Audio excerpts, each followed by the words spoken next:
Welcome back. We're in session 6 now, and I hope you enjoy the discussion about the heart. It goes very deep. It's a very beautiful thing to talk about. Unfortunately, very few people know their heart or understand it. In this session, we're going to pull together what we've learned so far and move forward. I like to call it the predicament. To understand, in the beginning I asked you, are you in there? And you said yes. And I asked you, what's it like in there? And it was a very interesting answer. Not always so comfortable. It varies a lot. And very rarely is it totally okay in here. Very rarely have I experienced a state being in here where I would say, I wouldn't trade this for anything. Let it just stay that way for the rest of my life. I'd be fine. But I've experienced lots of states inside where I felt, this can't last, I don't want this for another second, right? So you start to understand what it's like to be in there. And I hope you understand now that we've laid the groundwork for understanding why it is that way. We have stored patterns inside ourselves, which we call samskaras, based upon past experiences that we didn't let go. We were unable to let them come in, pass through, and learn from them, digest them, become one with them, totally embrace them to the depth of our being, and let them go. And then come back to the moment and let the next moment do that and continue living like that. Instead, we either resisted them because we didn't like them, or we clung to them because we did, and we built these patterns inside. I want to repeat to you, remind you of how I said you did that. You did that with an act of will. You did that when you resist something, the energy of the thing has to somehow find a way to keep moving. Energy can't stop. Energy is power. So what it does is when it hits the blockage of your will, it's literally, your will is very powerful. It has the ability to control these energies, thought energies, emotion energies, and the patterns that come in. So it comes in, it hits your blockage of your resistance of will, and it starts to circle around itself.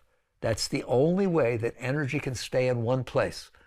That's why the circle is such a powerful form in our creation, right? If something is moving in a circle, it can keep moving, but still stay still, right? It's very powerful. So that's what a samskara is the energy of the event, emotional, mental, experiential, of all your senses, the full energy of the event, resisted so it doesn't come all the way back into ourselves, forming a circular pattern called a samskaric seed, if you will. And there it is, it's circling around, and it gets stored somewheres. And what you do is you push it away and you hold it at a distance, and I'm telling you, that is getting stored in your energy system. We push it down, it's there, and I've already explained to you in great detail that it will run your life. That's all. From that moment forward, those samskaras, those patterns are going to run your life. And we talked about how.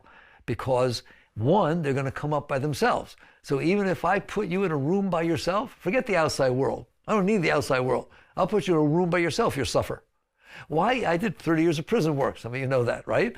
Why is it that when we really, really, really, really want to punish a human being, we put them in solitary confinement? Oh, I thought it's a good place to meditate. I don't have to be bothered by the world. No, that's not what happens. What happens when I put you in solitary confinement, all right, is this stuff inside nothing's out there to distract you from the stuff inside.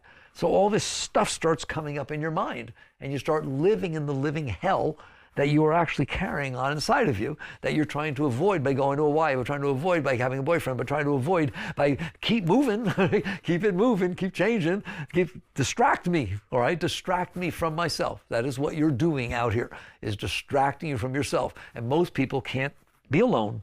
Some people don't like being alone, all right? Forget solitary confinement. I don't want to go home and spend the evening alone. I need someone to talk to. I need someone around me. And they tell you, well, humans are social creatures. That is not true. That is not the reason. Great humans go to caves and sit there and have wonderful experiences. People have all kinds of experiences. People at caves, live in the woods by themselves and camp and have great times. It is not true that you're a social animal, therefore you can't be okay by yourself. You are not okay by yourself because you have this garbage inside of you.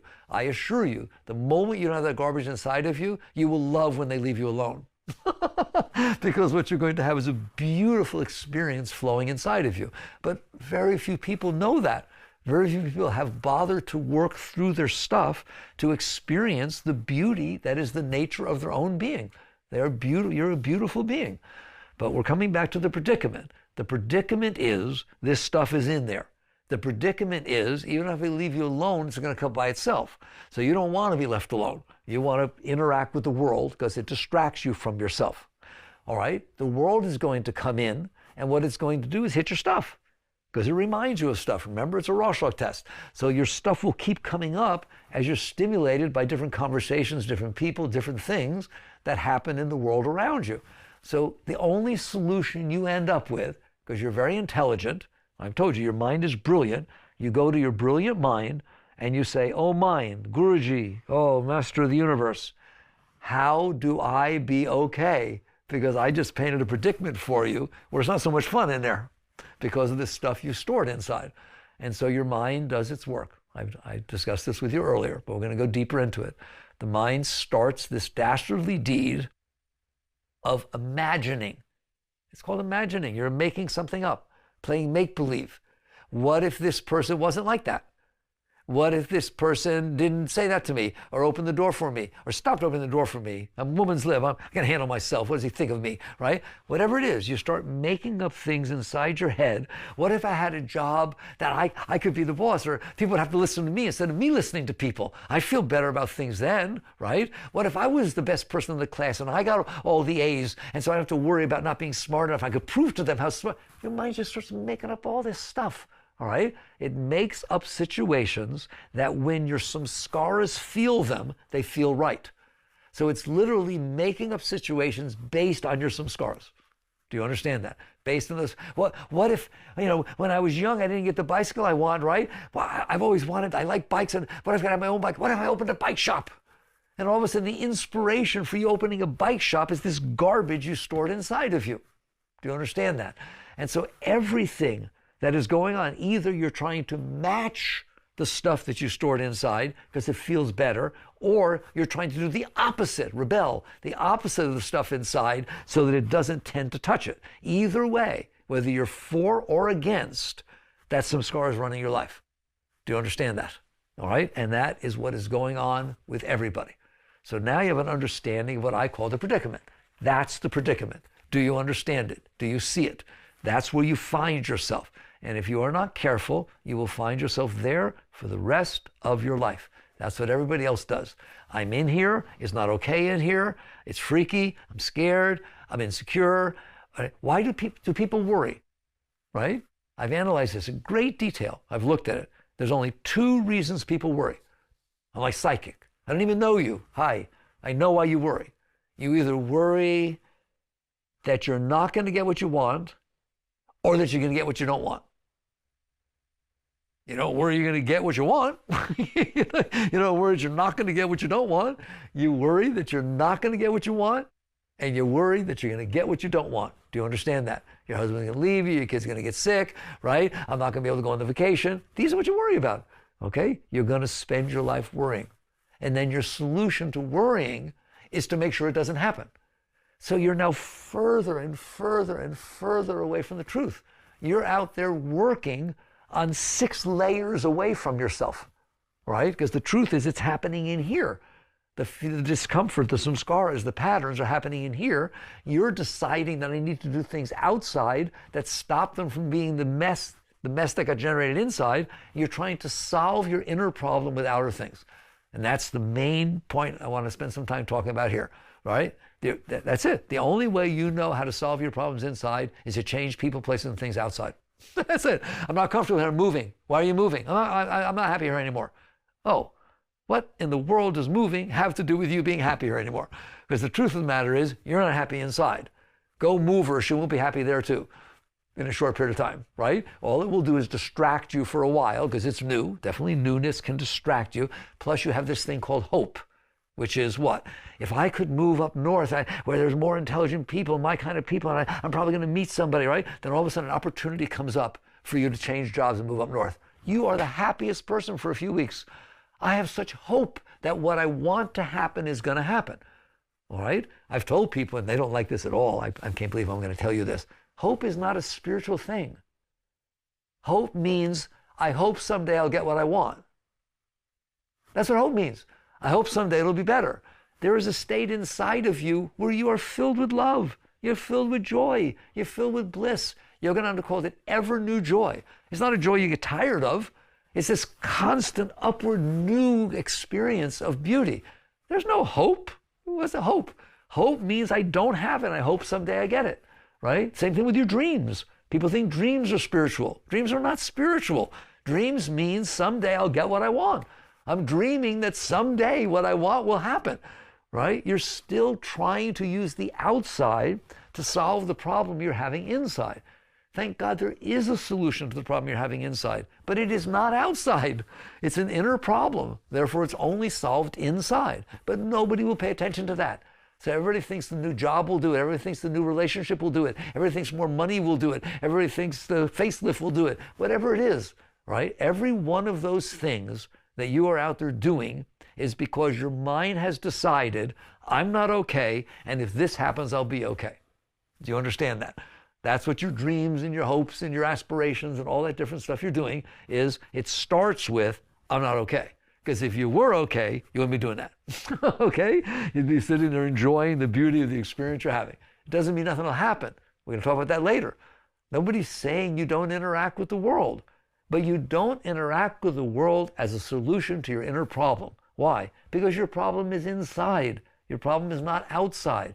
The outside cannot solve your inner thing. All it can do is temporarily allow the chi, the Shakti, to go around the blockage or not hit it as much, a little relief, and so you feel a little bit better. It's not going to get rid of the blockage. The truth of the matter is what happens is you go out there to try and get what it is you decided you wanted or avoid what you don't want, and you end up getting hurt. You end up getting resentment. You end up getting somebody else got it. You feel jealous, blah, blah, blah, blah, blah. You take on more stuff instead of getting rid of your stuff, all right? So there is no way, it's very important to understand, there is no solution outside to an inner problem because these are just the samskaras making you think this is what's going to happen, and then you have to go out there and figure out how to try to make it happen, and you end up fighting. So what I usually do to make sure, because this is hard for people, because I'm not trying to take anything away, I'm trying to give you something. But if you're eating stuff that makes you sick, and I want to give you something that makes you healthy, you first have to stop eating what makes you sick, all right? I understand, no one's teaching renunciation. No one's teaching you don't get married. No one's teaching you don't have jobs. No one's teaching you don't interact fully with the world, but not for the purpose of solving your inner problem. If you are letting your problem define what you should be doing, all you're doing is pushing your problem outside. It's like sitting there saying the doctor's holding up the Rorschach tests, right? And you're sitting there getting all weird about it, okay? It's bothering you. So the solution is to stop the doctor from holding up the pieces of paper. That's ridiculous. You haven't solved anything. Do you understand? That is what is going on. And again, that's why Christ taught, lay ye not up your treasures where moth and dust do corrupt and thieves break. In other words, the answer's not outside. It doesn't mean you take vows of renunciation or anything like that. It's just right understanding. My samskaras are the problem. They are blocking the flow of my energy. Trying to let my mind, based on my past experiences, make up what the world needs to be like for me to be okay is literally a non-starter. Yet it's what everybody is doing. So where I like to go to make it a little more positive for you is to sit there and say, let's have a moment discussion, I'm talking directly to you, and say, God is going to come down with all his glory and ask you, what do you want? Here's a piece of paper. You're not limited to one thing. Write down up to 10 things that you want that the divine being with all of his power has the power to grant you. You can write down something you want or something that you want to make sure you don't get. Just write it down. You're going to write down a house, a new relationship, 3 kids and a station wagon. You're going to write down a trip around the world and go to Paris and Europe. You're going to write down I want a career as a thing and a building named after me. I shouldn't use that anymore. All right. I have all these different things going on. You will list these down there and you will be so excited to hand that over to the divine force and say that. And I'm telling you, you lied. You lied. Every single thing you wrote down there is a lie. That is not what you want. You wrote down you want to get married to the person you're dating now, and you want a wedding over in Maui, and you want these birds of paradise flying, the dream you've always had, all these things, right? That's one of the things you put down. You're wrong. What do you mean I'm wrong? I'm allowed to want that. You're allowed to want whatever you want, right? I'm telling you you're wrong that that's what you want, all right? Because you see, God's really playing a trick on you. I'm going to tattletale on him, right? I've seen this trick before. This is what's going to happen. You're going to go there and have that wedding, right? It's all going to be exactly the way you want, right? Then your fiance is going to turn out to be a schnook. And he's going to treat you like garbage. And it's going to be the most terrible experience you ever had for the rest of your life. Every single moment of your life will be suffering. You're Catholic, so you can't get divorced, right? Do you still want that wedding? Answer me. No. Oh, so you really didn't want the wedding. You wanted the beautiful experience that you thought the wedding was going to give you. How's that for a statement? All right? You want the job. Here's your dream job. Career, no glass ceiling. Everybody worshiping, thinking you're the best that could ever be. Okay? Fine, you can have it. I just forgot to tell you something, right? When you have it, it'll make you miserable. You'll get all uptight. You'll feel anxiety all the time. You'll feel the pressure of having to always do better than you did before. And you wish you could just go back and sweep floors. You were happier. Right? Do you want the job? No. Because you don't want the job. You don't want the wedding. You don't want the marriage. You don't want the children. You don't want the car. You don't want the money. What you want is what you think they will give you. Understand that? What if somebody put down, I want $1 billion? Not even $1 million. Nowadays, we're all billions, right? So everyone starts to talk about billions somehow, for some reason. I don't know why. But anyways, all right? They want to talk about billions, right? I'm going to give you $1 billion, right? How? Cash. Don't worry about cash, currency, cash. All right? Okay, that's it. I know I'm okay with that, all right? I just forgot to tell you you're going to get stranded on an island and I'll drop it down with a helicopter and there's nothing to buy. Go on, have your $1 billion. Have whatever you want. Hear me? You want it? No. So you really didn't want $1 billion, did you? What you wanted is happiness.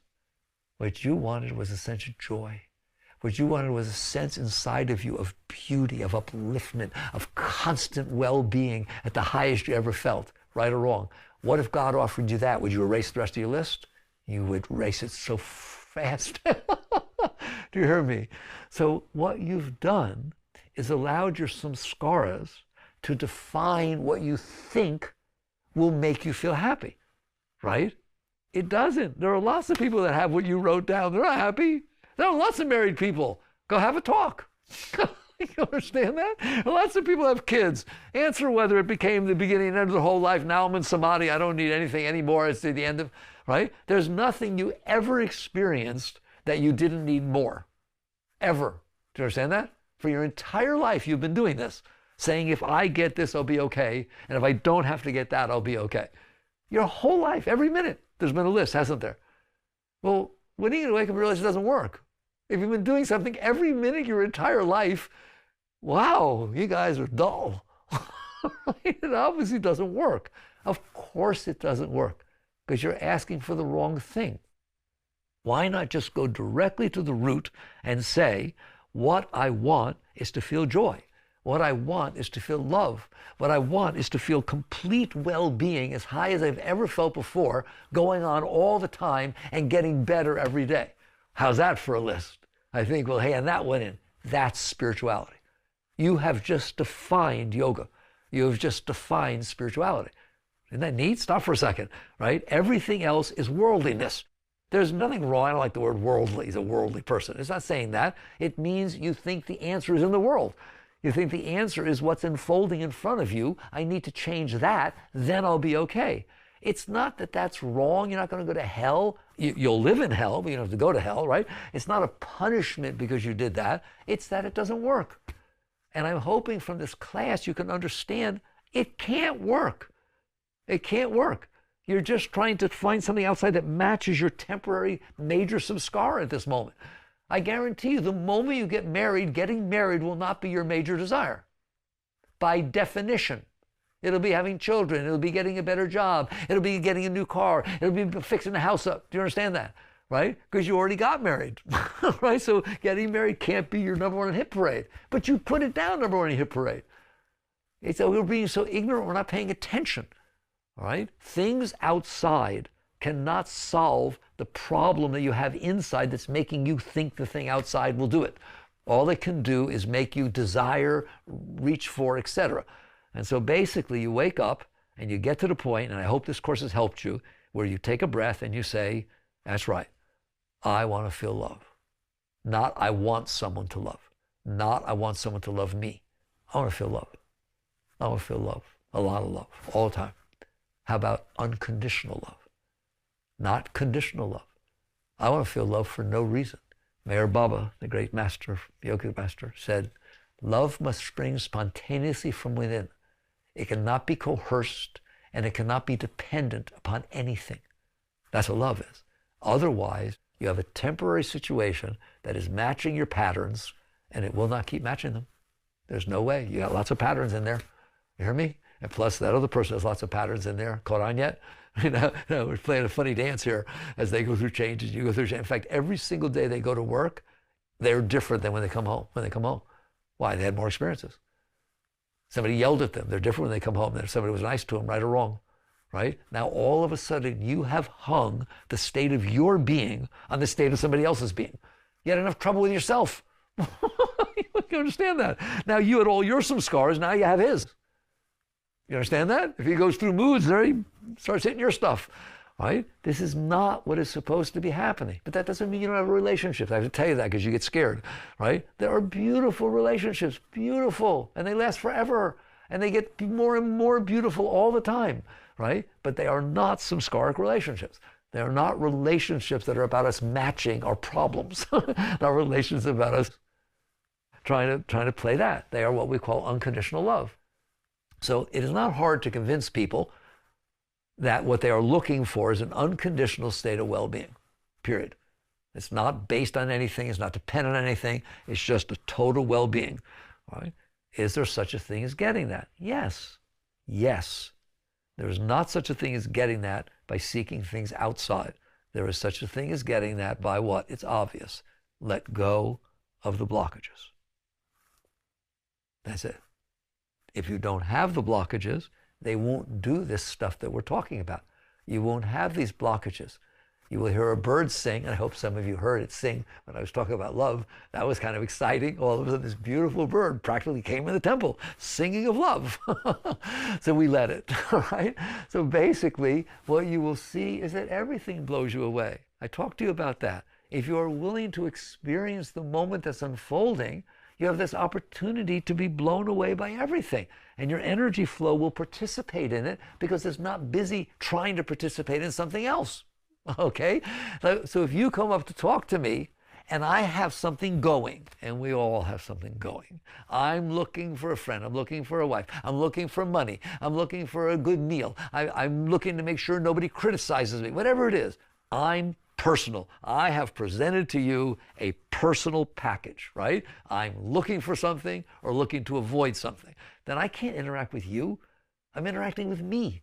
Do you understand that? My consciousness is buried in me, and I'm going to look at you in relation to me. Are you giving me what I want? Are you being the way I want? Are you making sure you're not giving me what I don't want? Do you understand that? Okay? So that's a very difficult relationship. If, on the other hand, I have done the work, and I will teach you this work, I have done the work to clean out these patterns, these stupid patterns that I kept inside of me all my life for no reason except that I couldn't handle them, right? You can't handle what happened to you when you were 5 years old. It's still in there. When it comes back up, you start crying. And what do? You push it back down, right? If your father shows up and reminds you of some embarrassing moment you had when you were little, just a minute, Dad, just a minute. How about this? You know we don't talk about that subject. Not around your father. Don't talk about that subject. Wow, talk dirty to me. That's so exciting. All right? What is that? It's everything I'm teaching you. while you have that inside of you, you cannot be you. You have to be it. It's owning you. It's running your life. Okay? So what the spiritual path is about is liberation. That's what liberation means. It doesn't mean you're free to go out and do whatever you want. Liberation means you free yourself from these patterns inside of you.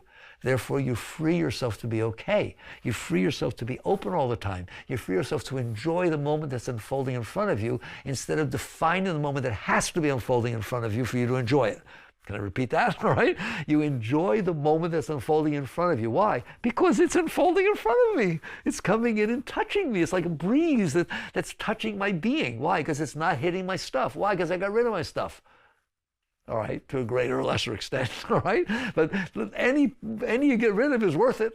You got less of it, right? Any stuff you get rid of, and now you know what I mean by stuff, right? The energy can flow better. If there's 30 rocks in the water causing rapids, and I take 2 out, it's a little stiller. Do you understand that? May not be perfect, but it's a little bit easier to live with. I don't have all those curves and disturbances, right? Same thing in here. Anyone you let go of, I'm going to teach you how to let go of them. I'm going to teach you what happens when you do let go of them. But where I want in this discussion to be, do you see the difference between saying, I have this stuff inside of me, it's causing me to think the way I think, therefore that's why I think is right, because that's the way I think. It's the only way I think, right? Yes, of course I need money. People don't even think about it. Of course I need money. Of course I need a beautiful woman or handsome man to marry and a fancy car and bigger house than somebody else. Of course what are you doing? I don't know why I'm taking this course. That's how they are. Right? They have not woke up yet. They haven't woken up yet. They're too asleep to realize this is not going to work. Okay? It's not going to do anything. But then you wake up and you realize my mind is telling me that if I get a new house, I'll be happier. But this is your 3rd new house in the last 2 years, sweetheart. We redid the kitchen. I knew somebody who wanted to remodel their kitchen. I swear to God, they changed it 10 times during construction. They changed the cabinets, they changed the color of the wall. The contractor was going crazy. They went through multiple contractors, right? And finally they settled, are you ready? Her husband told me. They settled on the exact same way it was the first time they redid it. She was trying to satisfy herself with her kitchen. Do you understand that? How many different aspects of your being? Well, will the neighbors think it's neat, right? Does it remind, is it, this is kind of homey like it was when I was, there's all these different things. No wonder you keep changing your mind. You don't know who you are, you don't know what you're doing, and it gets done and it doesn't hit too much of you, right? So you try to do another. I'm not picking on her, right? I'm not. I'm making fun, I'm not doing anything. I just hope you understand that is going to happen for the rest of your life if you keep living based upon your samskaras. So you either are going to devote your life to doing what they tell you. Right? If they tell you to leave, you leave. You go to a party, you were looking forward to the party, you go in, and all of a sudden your emotions don't feel so good. It doesn't feel right. And your mind's saying, I don't want to be here. I don't know why. I just don't want to be here. Guess what? You actually leave. That's the funniest thing I ever heard of. Right? What are you doing listening to that garbage? Right? There's a party going on. You should be having fun. If you're not capable of having fun, there's something wrong. You know that. But you are buying into what's wrong by listening to it. And we all listen to it, don't we? All it has to say is, I don't want to do this. Then you don't want to do it? No. That's not the right attitude. And so you start understanding, that's not me talking. Those are my samskaras talking. Those are these past patterns that I stored inside of me, giving my opinions, my views, my hopes, my dreams, my concepts, my preferences, my likes, my dislikes. They're not mine. I'm the one who's noticing that my voice in my head started saying, I don't want to be here. I don't like this. Didn't I notice that? Okay? Or I noticed it saying, here, I don't want to be here. I don't like this. So you leave. It's just, well, it really wasn't that bad. Can we go back? Oh my God. Really? And you do it. You understand that? Whatever it says, you do. That's pretty unbelievable. Now that you understand where it's coming from. It is just the Shakti hitting the samskaras, manifesting in your mind, and then that's running your life. So your alternative for the rest of your life is as follows. Either I devote myself, all my will, the whole of my being, to somehow trying to get the world outside to be the way that matches the garbage I've stored inside so I can have some moments of well-being, all right? Or I use my will, and I mean all of it, every moment, to let go of these blockages. So you're either it's not like I have a worldly life and I have a spiritual life. Give me a break. Not even close. Do you understand that? It's not like, well, I need to go to work so I can earn money so we can go to a meditation retreat. Don't even bother. You're wasting your time, right? Work, meditation retreat, taking out the garbage, sweeping the floor, driving, showering, all the same. They're all the same. The same thing is going on in all of those. Whatever's happening is stimulating your samskaras and making your mind think what it's thinking, and you're either okay or not. Therefore, it is just as healthy to be letting go of your stuff at work, to be letting go of your stuff when you're driving the kids or picking up the soccer things or doing whatever you're doing. Every single moment of your life is either about getting what you want or letting go of the part of you that is keeping you from being okay. Because getting what you want is not going to make you okay except for a moment. All right? It never has for anybody. Letting go of what's making you think you need that, you'll always be okay. You'll always be okay. You did the work at the right level. So those are the two different levels you can live your life. It's very important. That's what this course is all about. Living from a place of surrender. Now you see it? Okay? You're in here, and this stuff in here is not who I am, and I'm going to let it go. I'm going to surrender it. I said in the beginning, you're not surrendering to somebody. You're not renouncing the world. I didn't say anything about renouncing the world. I didn't say there's somebody there telling you what to do, right? I said you are in there surrendering the impulse to go with your stuff. That's what you're surrendering. I choose to be me. That's not me. Therefore, I am not going to let it run my life. Okay? And that comes down to, how do I do this? How do I let go? But we're going to discuss more of that in the next session. What we're doing here is talking about the predicament that you find yourself in. I find myself in a situation where I am being run by the lowest part of my being. Right? So, for example, we were talking about the heart. So how do we start to understand how, instead of going with these patterns, that I'm using life to let go of these patterns? I'm not sitting there saying, I will not be okay unless I get what I want. At this point, I have to remind you, we spent that whole session talking about what's happening in front of you. It's nothing to do with you. It's like there's a world unfolding in front of you. If you sit there and say, I can't be okay unless it's the way I want, you're in big trouble, right? Because it's not going to be the way you want.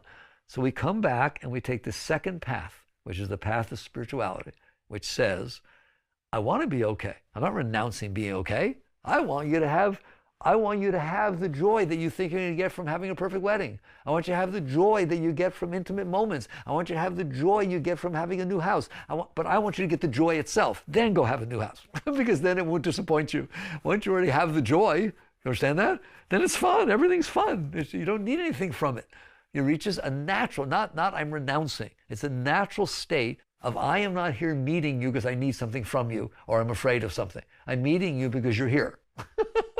Right here you are. And in fact, I'm excited to get to know you, not get something from you, not have you fix me, right? Or anything like that. Just, wow, what an experience, I get to know you. That's called a true relationship, isn't it?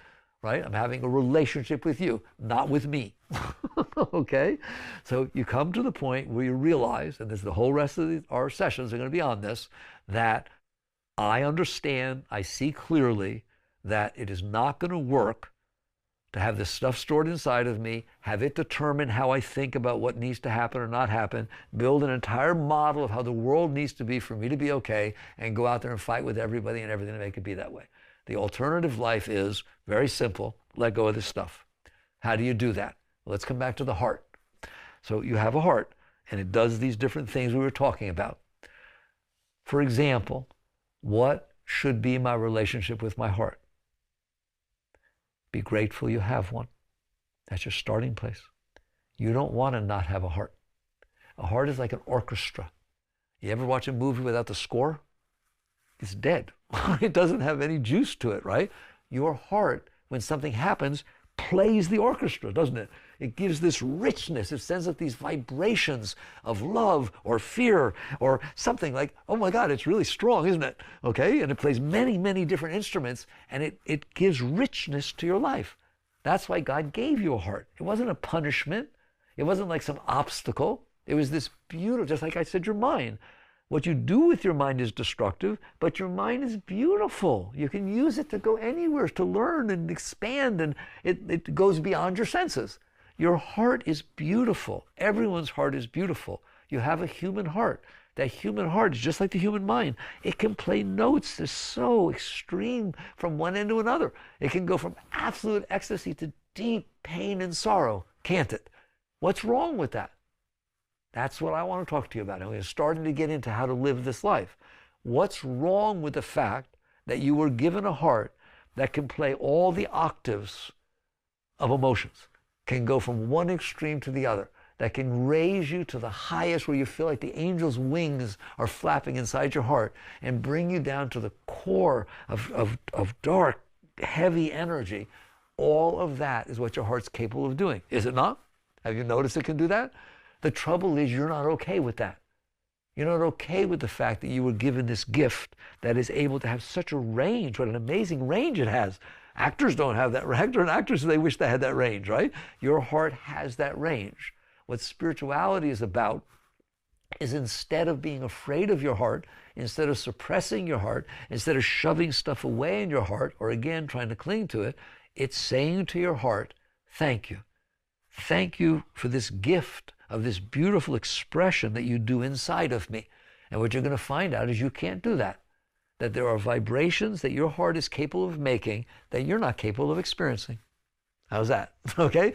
Your heart can make them, but you have trouble with them, don't you? Just like the world can be what it is, and you're not okay with it. You're not okay with a rattlesnake. You're not okay with rain when you don't want it to be, all right? The world expresses itself, which someday you can understand, that is God expressing itself, that is creation expressing itself, and you have this opportunity to experience it. There's nothing wrong with that, but you can't. You can't. You're not evolved enough. You got all this garbage that it hits in between, and then basically when it comes back to touch the core of your being so you can experience it, there's this resistance, there's this sense of discomfort. As you expand and grow spiritually, your range of comfort becomes higher and wider to where more and more things outside can come in and you can handle them, you can experience them. It's the same thing with your heart. As you grow spiritually, you grow by having experiences. Do you understand that? Like a little child, a little person who first falls in love, right? A boy or girl that first falls in love when they're 12, right? They don't know that the heart could hurt. The first time they have that, they want to cry and run away and I'll never love again. Do you understand that? They're not used to the experience.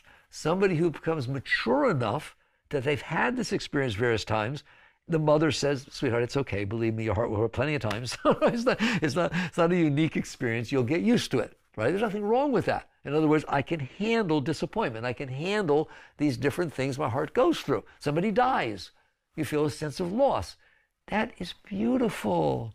You don't want to not feel a sense of loss. If you don't feel a sense of loss, you didn't care about the person, right? If you care about somebody, like we talked about, and your energy is involved with them, when that break happens, right, you're going to feel a certain amount of remorse, a certain amount of sadness, a certain amount of loss. That's healthy. It's normal. That is your heart expressing itself in harmony with what's happening. The orchestra's it's not Romeo and Juliet and they died and they're playing the rites of spring, right? They better be playing what fits what's going on. So your heart is actually in harmony with the reality that's unfolding in life. Do you understand that? And it's playing you something beautiful. It's playing you that sadness. The trouble is you're not okay with it. So the problem's not the sadness. The problem is not the death. The problem is that you're not able to handle the sadness, right? You don't have trouble with death. No one has trouble with death. No one has trouble with death. If when somebody died, if when your husband died that you were married for 40 years, the heart started playing the rites of spring and you felt all this joy and love pouring up through you, well, die again, man. This is great. Do you understand that? What you have trouble with death is it makes the heart play the lower notes, okay? And you're not comfortable with those. Pay attention. It's always the inside that you're experiencing. The outside stimulates the inside. That's why you're blaming the outside. But just for kicks, make believe it felt something different. You'd have a totally different attitude about it. Do you understand that? So basically, the key becomes being able to handle your heart. That's what I call it. Can you handle the vibrations your heart can do? Raise your hand and say no. Right? Give me an honest answer. Heck no, I cannot handle the vibration my heart can do. I have a small range that if the heart plays within that range, I'm okay. If it goes too positive, I can't handle it. I leave my family. I run away. Oh my God. You understand that? If it goes too negative, I can't handle it. I go into depression. I don't want anything to do with anything. I leave. That's truth. You can't handle your heart. There's nothing wrong with your heart, right? But you in there can't handle it. And now because you can't handle it, you shoved all this garbage down of the situation that happened you couldn't handle. Now you're in trouble. Okay? It's bad enough that you push the thought patterns away, right? The experience of the thought pattern. Now you're pushing away the vibrations of your heart. Oh my God. That's natural that your heart would express these things. It's supposed to express these things. It's totally normal, right? But you pushed them down. You're going to make a complete mess of this thing. And you did, right? Then the heart gets sick. And it starts not opening when it should and not feeling normal things. You understand that? It gets all weird. All of a sudden you hear somebody die. Good. And it feels hatred. Whoa. What the hell is that? Where'd that come from? That came from breaking your heart. If you use your car wrong, it'll break. If you use the blender wrong, it'll break. Do you understand that? It's supposed to be able to express itself in harmony with what is coming in. It's a beautiful gift you've been given. You've been given a world that's awesome. It keeps changing and it's just flowing in front of you. You don't have to do anything. It's just always in front of you. And then you've been given this mind that's able to work with it and expand it and make it greater. You know, your mind made it so your body can fly. Wow, that's pretty amazing. Do you hear me? Right? You get in a plane and go fly somewheres. Your mind did that for you. Say thank you. That has nothing to do with this personal garbage that you stored inside your mind because you couldn't handle reality. Your heart is playing this beautiful music for you. All kinds of notes, but you can't handle it. So you shoved it back down and told it to shut up, and you got it broken. And so now it doesn't always respond in a socially acceptable or normal or healthy way, does it? It has this stuff blocked inside of it. So spiritual growth is the alternative path to reaching a state of well-being. It doesn't mean you renounce the outside world, but it means you realize the problem is me. There's no problem with my heart expressing itself.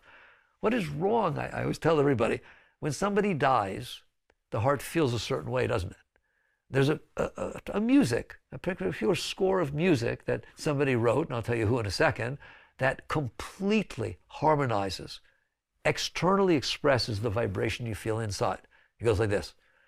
Dun, dun, dun, dun, dun, dun, dun, dun, dun. Ever heard it? It's called the Funeral March, right? Written by who? Chopin. It took one of your greatest composers to capture the vibration that the heart was feeling on an instrument externally. Isn't that what music's about? Isn't the music expressing the heart, right? It's beautiful, but you see it as ugly. Don't play that. That was like they played the Funeral March of my grandmother. I don't, right? It should be beautiful to feel the feeling of loss. That's what people don't understand, right? They don't know how to deal with things properly, right? If you feel a feeling of loss, that doesn't change you. It will, it'll make you richer when it comes in, but you are the one who's noticing that now the heart is playing this note of loss. Don't try to change it. Don't be happy at the funeral. That's not what it's about. It's about, I'm enjoying experiencing this particular expression of my heart. It's difficult, but I'm enjoying the difficulty. I'm enjoying that I haven't felt, my heart is sadder than it's ever been. I've never felt, oh my God, I didn't know you could get that sad. Congratulations, you get an Oscar, right? That's amazing. You can be okay in there experiencing your heart. And you look at me, people look at me like I'm crazy, all right? Look at this. There's a play that Shakespeare once wrote. It's called Romeo and Juliet. It's a tragedy. It's not fun, right? Say a troupe comes through, Shakespearean players, and they play Romeo and Juliet, and you go to it. And they do a really good job. And you cry at a level of relief that you've hardly ever felt. Your heart gets so sad at that tragedy, right? And so on. What do? You tell all your friends to go see it. You say before they leave, I want to see it again. Yes or no? All right? I cried for 3 days afterwards. It was unbelievable. Oh my God, it touched me, heart so deep. It was unbelievable. I just felt such an amazing experience at that level. Right? I want to see it again, and y'all should come with me. Well, it happens in your life. No way I will put up with that. Whose fault is this? Do you see that? You're not willing to honor and respect the beauty of your own heart. It is a beautiful thing. It's a full orchestra put inside of you. Learn to enjoy it. How? Stop resisting. It isn't a matter of getting people, they get so lost in emotions. I mean, I should get into it and lose myself in. No, don't get into anything. Be you experiencing the sunset. You don't have to get into the sunset. You just let the sunset come in, right? Except this time it's you experiencing this sense of loss. It's you experiencing, I met somebody, oh my God, she was a waitress. I don't know why, my heart just burst open. She's married, so am I, right? I just enjoyed the beauty of the experience. What'd you do about it? Enjoy it. There's nothing wrong with that.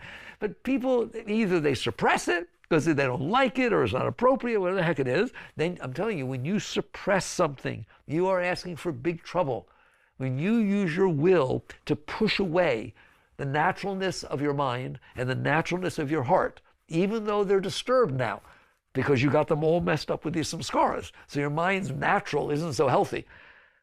But still, if you push it away, you're shoving stuff back down, and you will never, ever have a good result. When stuff is shoved down into a state of suppression, it rots, it grows, it becomes worse and worse down there, and it will pop up in different places, just like Freud taught you. He's exactly right, right? But the difference is, it's not like because you don't want to suppress it, that it means you have to do whatever something's telling you to do. You are neither suppressing nor expressing. You are experiencing. You are neither suppressing the energy nor expressing the energy externally because you can't handle it inside. I need to release it. All right, it's making me change my whole life. You are being willing to experience the upward flow of the energy. So it's called being. You're just being, right? The energy is coming up, and that's fine. Right? I am feeling the sorrow of a death. I am feeling the beauty of an attraction, right? And these are coming up inside of me, and they're feeding my soul. They're touching all the way to the core of my being, and I'm not touching them. They're touching me.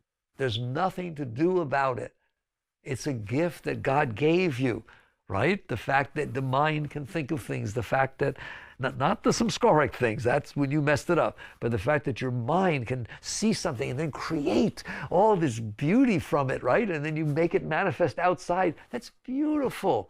And your heart has all these different feelings. So this whole thing of understanding the predicament you're in, which is right now, the whole of your mind and all of your emotions are run by your samskaras. They are run by these blockages that you have stored inside of you. I guarantee you, I don't care who you are, how successful or not successful you are, male, female, 10 years old, or 200, right? It doesn't make any difference. That's what's going on. And the way they do it, I told you how they do it, is the energy tries to flow, but it hits these blockages. And because it hits the blockages, it stimulates the heart a certain way, which stimulates the mind a certain way. And next thing you know, your heart, your mind, your body, everything, your view of the world, all sync up. And you don't want that. You don't want that. It's coming from a very low place. And if you devote your life to that, like I told you, you're not going to find anything. Rich people are not any happier than poor people. Young people are not happier than old people. Do you understand that? Go ask them. Okay? It's like everybody's got a problem. Why? Because they're trying to be okay inside by having things be a certain way outside. Young people can't wait till they grow up and be older and have their own house and have their own things and take care of them. Old people wish they were young again because of that. It's just so funny. I can't even believe it. So you eventually wake up and realize, I have work to do. I have real work to do. And that work's not outside. That work's inside. Now, do you want to call that religion? I don't want to call it religion, right? You want to call it spiritual practice? I don't want to call it spiritual practices. I don't want to give it a name. I want to call it intelligent. I want to sit there and say, I have caught on that to get what I want, which is joy, love, enthusiasm, excitement, passion about every moment of my life, I get this stuff out of here. This stuff is ruining my life. And you're going to understand, I've spent a little more time with this, with mind, right? Your mind will never agree with me. Do you understand that? Your mind, you can see it intellectually, but in a very short period of time, your mind's going to find things wrong with this. Why? Because it doesn't fit the patterns you have. All right? You can sit there and say, hey, but I want to get married. There's nothing wrong with getting married. I didn't say there was. Yeah, you did. It's not going to want to do this. The mind, the way it thinks now, is based on the samskaras that you have stored. It's based on the experiences you've had. All right? And everybody thinks they're right. Your mind will always think it's right. That's part of the predicament. Do you understand that? Please, once in your life, your mind will always think it's right. Remember that warehouse I had you walk into? Okay? When you walk into that warehouse and you shined your flashlight, you saw the rocking chair. You saw the plane. You saw this. I'm guaranteeing you when you walk out and I ask you what's in there, you're going to tell me. Well, you're wrong. You're not telling me what's in there. You're telling me what you saw. Do you understand that? But you will argue it till the day is long that that's what's in there. And every part of your being will agree with it because that was your experience. You sit there and say to somebody else, you haven't been in there. I've been in there. Right? Your mind will argue to the end of time that this is right. Somebody else walks in and sees something else. Theirs will argue to the end of time. Now you guys can argue with each other. That's why Lao Tzu said, a wise man never argues. For what purpose? Right? You have your mindset. That person has their mindset. You ain't changing it. You understand that? All of their data says this is what's going on. So your mind is going to tend to look at things the way you look at them. There's nothing wrong with that. It is the result of your samskaras, your past patterns, the experiences you've had. But I told you before, the experience you're having at any given moment is not 0.0000001% of what's going on in the universe. It's meaningless. It's zero.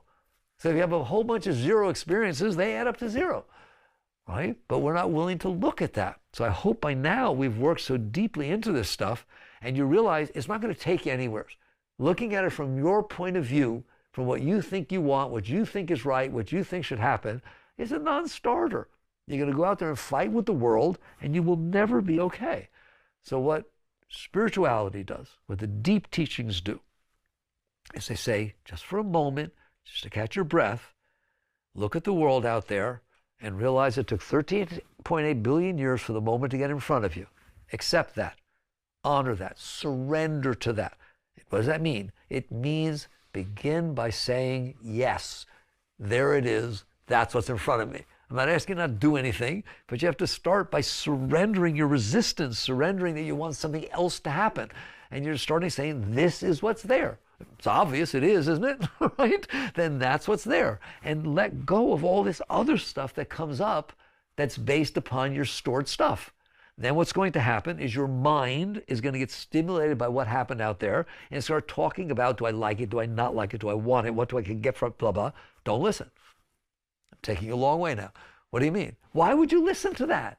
It's just your garbage superimposed on top of reality, right? So when people say to me, what do I surrender to? Reality, right? What else is there? The truth, real there. How do I know it's the truth? Christ said, let those who have eyes to see, let them see. Let those who have ears to hear, let them hear. In other words, how do you know it's true? Because it's there. That's what's real. So it comes in, it hits your stuff, and your mind starts. We're going to work how to do this in the next session. But basically what you do is say, okay, that's natural. It's natural. I have this stuff. The stuff's going to come in, it's going to hit my stuff, and my mind will talk. I'm not going to listen. I wouldn't listen. People ask me sometimes, I don't like to talk about my state or anything like that, but I'll tell you one thing. I would not listen to what Mickey's got to say. I haven't listened. I can't even remember the last time I listened. All right? Period.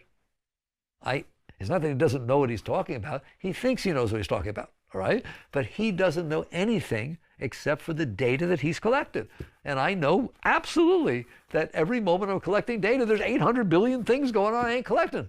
All right? So what he has in there is statistically insignificant.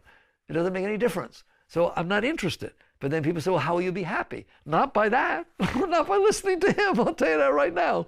So I'll take my chances somewhere else. I mean, I literally would rather take one of those 8 balls that you turn up. Yes, no, maybe. I would rather listen to that than I would listen to Mickey. Because at least there's a chance it'll be right. He doesn't stand a chance. He thinks he knows what's going on. He thinks he knows what he needs. He thinks he knows what he wants. He thinks he knows how other people should be. He thinks he knows all kinds of stuff, doesn't he? And every bit of it is based on the nothing that he has picked up in his past experiences. Give him one more past experience, he'll change his mind. Do you understand that?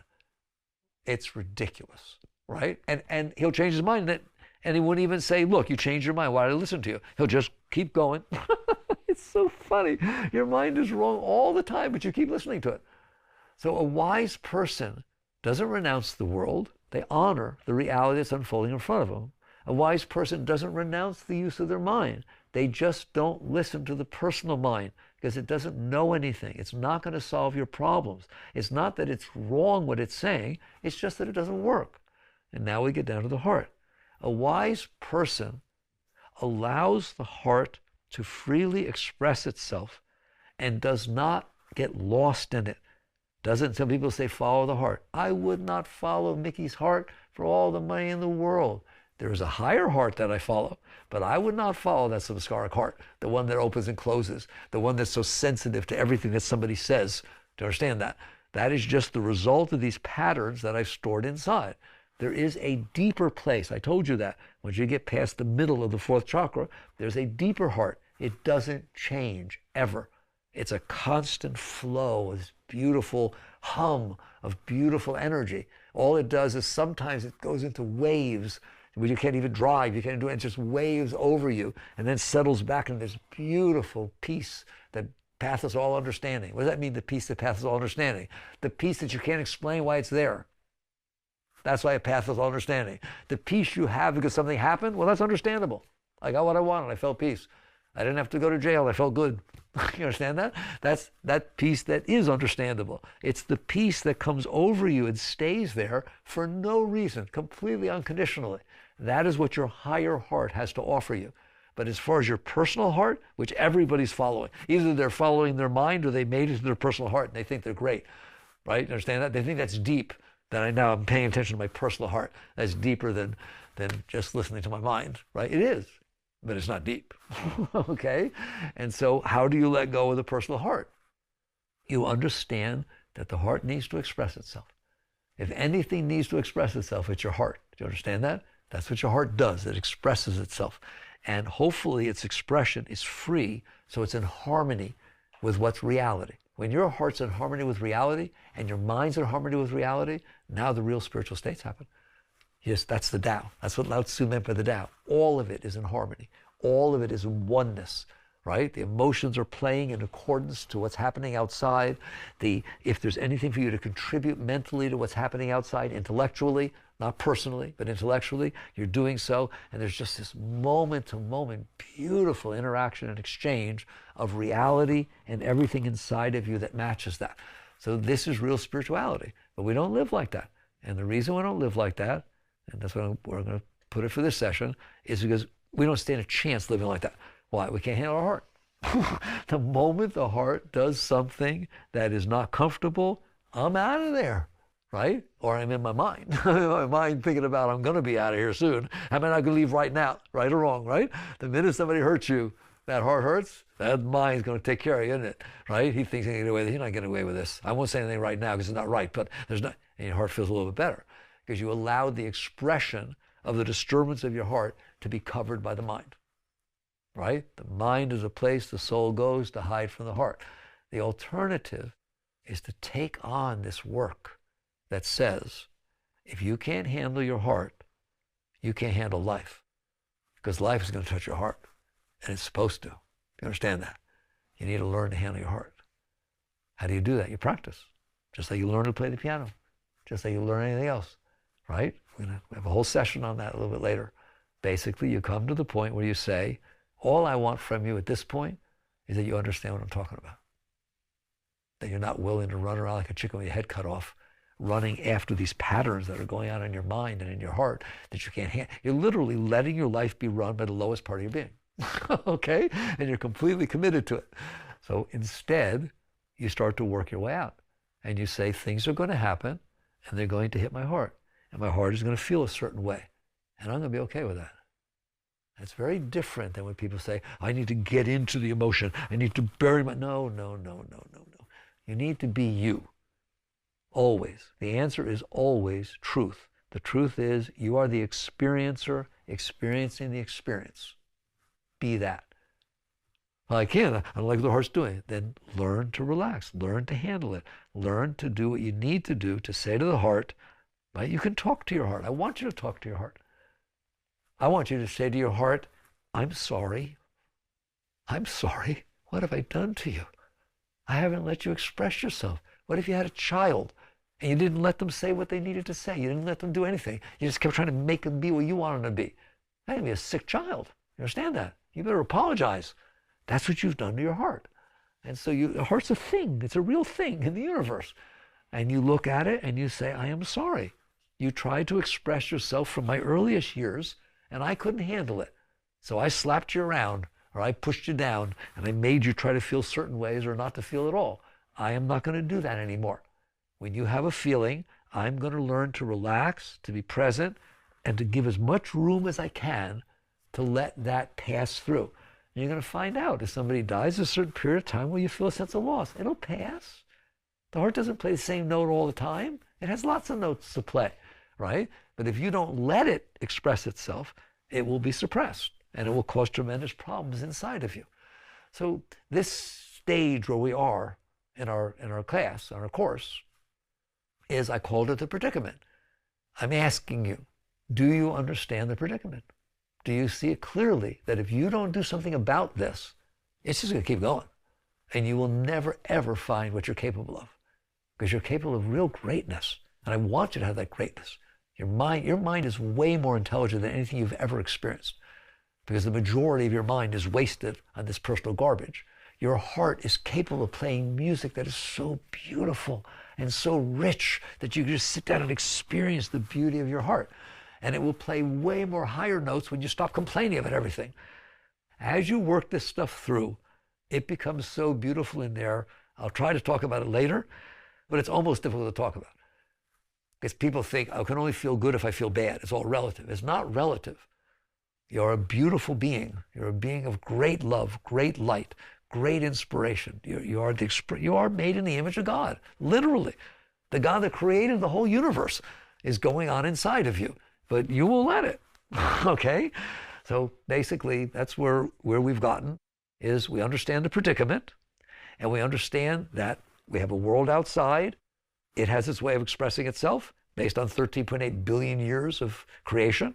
We have a mind. It has a way of expressing itself, which now is based upon what I stored inside. And we have a heart that has the need and the ability to express a very, very, very wide range of experiences, of emotions, of orchestra play, right? And I need to learn how to honor and respect all three of these layers of my being, instead of freaking out over them, instead of trying to control it, instead of defining how the world needs to be. If you are defining how the world needs to be for you to be okay, you're lost. Because that's not going to work. It's never worked for anybody, and it will not work. If you are now at the point where we should be in this course, where you realize, gulp, I got some work to do, and that work's on myself. That's what that work is.